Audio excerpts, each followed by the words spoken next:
नमस्कार मित्रांनो, स्वागत आहे आपल्या यूट्यूब चॅनलवर। आपल्या चॅनलवर नवीन असाल तर चॅनलला सबस्क्राईब करायला विसरू नका, जेणेकरून नवीन माहिती तुमच्यापर्यंत लवकरात लवकर पोहोचेल। तर विद्यार्थी मित्रांनो, आपण आज या व्हिडिओमध्ये पाहणार आहोत की नोंदणी व मुद्रांक शुल्क शिपाई या पदाची जी आता 1 जुलै ते 8 जुलैपर्यंत जे एक्झाम झाले होता, तर त्याची आता पहिली उत्तर तालिका कधी लागणार आहे। त्याचप्रमाणे बरेच विद्यार्थी विचारत आहेत की सर याच्यामध्ये नॉर्मलायझेशन होणार आहे का।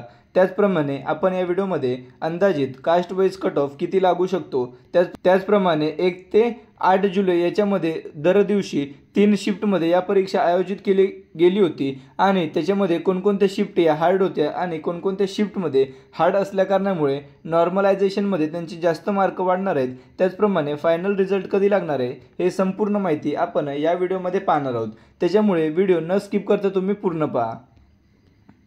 तर बरेच विद्यार्थी विचारत आहेत की सर प्रथम उत्तर तालिका कधी येणार, परंतु विद्यार्थी मित्रांनो एक लक्षात घ्या की ही जी एक्झाम आहे ती IBPS यांनी घेतली आहे, त्याच्यामुळे IBPS हे प्रथम उत्तर तालिका, सेकंड उत्तर तालिका म्हणजे first response sheet, second response sheet हे काही ते दाखवत नाहीत। ते डायरेक्ट काय करतात, 1 ते 1.5 महिन्याचा कालावधी घेतात आणि डायरेक्ट ते आपल्याला मार्क सांगतात की तुम्हाला एवढे मार्क मिळालेले आहेत, तुम्हाला तेवढे मार्क मिळालेले आहेत। म्हणजेच जसं की TCS पहिली उत्तर तालिका, दुसरी उत्तर तालिका जशी जाहीर करते, त्याप्रमाणे IBPS ही प्रथम उत्तर तालिका जाहीर करत नाही, ती डायरेक्ट रिझल्ट जाहीर करते। आणि रिझल्टाचा जर कालावधी बघितला तर IBPS ही जवळपास 2 ते 2.5 महिन्याचा कालावधी घेते। जर आपण बघितलं महावितरण भरती ही IBPSने घेतली होती आणि त्याच्यामध्ये जर बघितलं तर IBPSने जवळपास 3 ते 4 महिने कालावधी घेतला होता रिझल्ट लावायला। त्याच्यामध्येही कोणत्याही विद्यार्थ्यांचे त्यांनी किती प्रश्न बरोबर आहेत याची कोणतीही माहिती दिली नव्हती। त्याच्यामुळं IBPS जी परीक्षा घेते त्याच्यामध्ये पारदर्शकता ही मुळातच नाही आहे। परंतु चला असो, आता रिझल्ट कधी लागणार आहे तर जर आपण बघितलं तर 1 ते 8 जुलैपर्यंत आपले पेपर कंडक्ट करण्यात आले होते आणि जर 45 दिवसांचं जर आपण क्रायटेरिया बघितला तर सप्टेंबर महिन्यात आपल्याला 15 ते 20 तारखेपर्यंत नोंदणी व मुद्रांक शुल्क याचा आफ्टर नॉर्मलायझेशन नंतरचा रिझल्ट लागलेला पाहावयास मिळेल। परंतु याच्यातही शक्यता नाही आहे, कारण की IBPS रिझल्ट लावल्यामध्ये खूप वेळ घेते। त्याचप्रमाणे आता बरेच विद्यार्थी विचारत आहेत की सर कट ऑफ किती राहील, तर हे कट ऑफची पण आपण सांगणार आहेत। त्याप्रमाणे आपण आधी बघूया की कोणकोणत्या कास्टमध्ये किती जागा होत्या, किती फॉर्म आले होते आणि एका पदासाठी किती विद्यार्थी यांनी अर्ज केला आहे। तर आपण जर बघितलं तर ST मध्ये जवळपास 28,500 जागा होत्या आणि SC फक्त 29 जागा भरायच्या होत्या आणि एका पोस्टसाठी 984 विद्यार्थी होते। त्याच्यानंतर ST मध्ये जवळपास 9,164 विद्यार्थ्यांनी अर्ज केला होता। ST मध्ये फक्त 13 जागा आहेत आणि एका पोस्टसाठी 704 विद्यार्थ्यांनी अर्ज केलेला आहे। VJA मध्ये 5,157 फॉर्म आलेले आहेत आणि याच्यामध्ये फक्त 7 जागा आहेत, त्याच्यामुळे एका पदासाठी 736 विद्यार्थी लढत आहेत। त्याच्यानंतर NTB मध्ये 0 जागा आहेत, त्याच्यामुळे NTB मधून जर कोणी फॉर्म भरला असेल तर ते ओपनमधून येणार आहेत। त्याच्यानंतर NTC याच्यामध्ये 6,911 जणांनी अर्ज केला होता आणि टोटल जागा या 11 होत्या आणि एका पोस्टसाठी 628 विद्यार्थी आहेत। त्याच्यानंतर NTD मध्ये फक्त 10 जागा आहेत आणि याचे 3,886 अर्ज आलेले आहेत आणि एका पोस्टसाठी जर बघितले तर 388 विद्यार्थी आहेत। त्याच्यानंतर SBC याच्यामध्ये 2,464 विद्यार्थ्यांनी अर्ज केलेला आहे, जवळपास फक्त 5च जागा आहेत, त्याच्यामुळे 492 विद्यार्थी एका पोस्टसाठी लढत करत आहेत।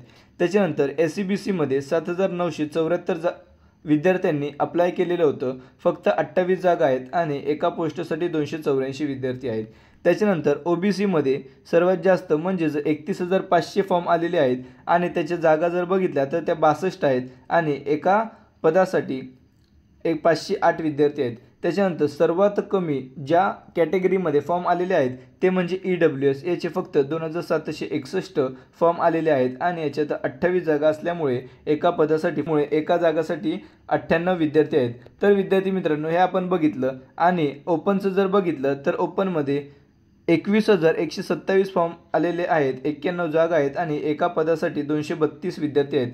जर आपण टोटल फॉर्म बघितले तर 1,19,540 विद्यार्थ्यांनी अर्ज केला आहे, पण त्याच्यातले सर्वच विद्यार्थी परीक्षेला येत नाही. त्याच्यामुळे जर आपण बघितलं तर 19,500 विद्यार्थी हे परीक्षेला गैरहजर होते असं आपण गृहीत धरू आणि फक्त 1,00,000 विद्यार्थीच परीक्षेसाठी बसले होते. त्याच्यानंतर आपण जर परीक्षेची काठिण्य पातळी बघितली तर परीक्षेची काठिण्य पातळी ही खूपच सोपी ते मीडियम लेवलची होती. नोंदणी व मुद्रांक शुल्क शिपाई याची जी एक्झाम होती ती मुळातच कुठेच हार्ड नव्हती. फक्त जर बघितलं तर कोणत्या शिफ्टला ती थोडीशी हार्ड गेली असेल तर 6, 7 आणि 8 या 3 दिवशी ज्यांचे पेपर झालेले असतील त्यांच्याच थोडाफार शिफ्ट या हार्ड गेले असतील. बाकी जे 1 ते 5 जुलैपर्यंत ज्यांनी एक्झाम दिलेली असतील त्यांची शिफ्ट नक्कीच ही इझी टू मीडियम लेवलची असणार आहे. तरी विद्यार्थी मित्रांनो आपली शिफ्ट कशी होती हे तुम्ही कमेंट बॉक्समध्ये कमेंट करून सांगा. त्यानंतर विद्यार्थी मित्रांनो आपण नोंदणी व मुद्रांक शुल्क शिपाई विभाग यांचा अंदाजित कास्ट वाईज कट ऑफ किती लागणार आहे हे ते आपण पाहणार आहोत. तर विद्यार्थी मित्रांनो बघा ओपनच्या ज्या विद्यार्थ्यांना 176 ते 180 एवढे मार्क असतील तर ते कुठंतरी सेफ स्कोअरमध्ये असणार आहेत. त्याच्यानंतर OBC यांचा जर कट ऑफ बघितला तर तो 172 ते 175 लागण्याची शक्यता आहे. त्याच्यानंतर SBC यांचा जर कट ऑफ बघितला तर तो 168 ते 172 लागण्याची शक्यता आहे. त्याच्यानंतर SCBC यांचा जर कट ऑफ बघितला तर तोही 168 ते 172 पर्यंत लागण्याची शक्यता आहे. त्याच्यानंतर SC कॅटेगरीचा जर आपण बघितला तर तो 170 ते 175 लागण्याची शक्यता आहे. SC कॅटेगरीचा कट ऑफ हा नक्कीच हाय जाणार आहे कारण की याच्यामध्ये खूपच फॉर्म आले होते. म्हणजेच OBCपेक्षा पण 2-3 हजार कमीच फॉर्म आले होते परंतु OBCच्या लेवलचे तेवढे फॉर्म आले होते. त्याच्यानंतर ST कॅटेगरीमध्ये याचा कट ऑफ हा 168 ते 172 लागण्याची शक्यता आहे. त्याच्यानंतर VJNTA याचा जर कट ऑफ बघितला तर तो 170 ते 172 लागण्याची शक्यता आहे. त्यानंतर NTB याच्यामध्ये एकही फॉर्म नव्हते. त्याच्यानंतर NTC याचा जर कट ऑफ बघितला तर तो 165 ते 170 लागण्याची शक्यता आहे. त्याच्यानंतर NTD याचा कट ऑफ जर बघितला तर तो 165 ते 170 लागण्याची शक्यता आहे. EWS यांचा कट ऑफ हा कमी लागू शकतो आणि तो 160 ते 165 लागण्याची शक्यता आहे. त्याच्यानंतर बरेच विद्यार्थी म्हणतील की सर आम्ही अपंग आहोत, अंशकालीन कर्मचारी आहोत, त्याच्यानंतर एक्समेन सर्व्हिसमॅन आहोत, तर त्यांचं काय? तर त्यांचं जर आपण कट ऑफ बघितला तर ना ते 155 याच्या आसपास लागण्याची शक्यता आहे. त्याचप्रमाणे विद्यार्थी मित्रांनो मी जे हे तुम्हाला कट ऑफ सांगितलं आहे ते बिफोर नॉर्मलायझेशन मी तुम्हाला मार्क सांगितले आहेत. म्हणजेच नॉर्मलायझेशनच्या पूर्वी जर तुम्हाला एवढे मार्क असतील तर तुम्ही कुठेतरी सेफ स्कोअरमध्ये आहेत. तर आता बरेच विद्यार्थी म्हणतील की सर नॉर्मलायझेशन कसं होतं आणि नॉर्मलायझेशनमध्ये आमचे किती मार्क वाढतील. नॉर्मलायझेशनमध्ये कोणाचे किती मार्क वाढतील किंवा किती मार्क कमी होतील हे कशावरून ठरवलं जातं तर त्यांनी जी एक्झाम दिलेली आहे त्या शिफ्टमध्ये ती शिफ्ट हार्ड होती की इझी होती याच्यावरून नॉर्मलायझेशनमध्ये आपले किती मार्क वाढतील किंवा घटतील हे ठरत असतं. ज्या विद्यार्थ्यांना हार्ड शिफ्ट आली होती त्यांचे विद्यार्थी मित्रांनो जास्ती मार्क प्लस होतात.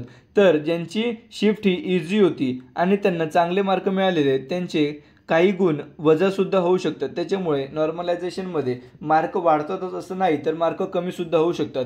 परंतु याचा जास्तीत जास्त फायदा हा हार्ड जी शिफ्ट होती त्यांना होऊ शकतो आणि जे 6, 7, 8 या तारखेला ज्यांनी एक्झाम दिली आहेत त्यांना नॉर्मलायझेशनचा फायदा हा जास्ती होऊ शकतो. त्याचप्रमाणे इतरत्रही सर्वांनाच होतोच.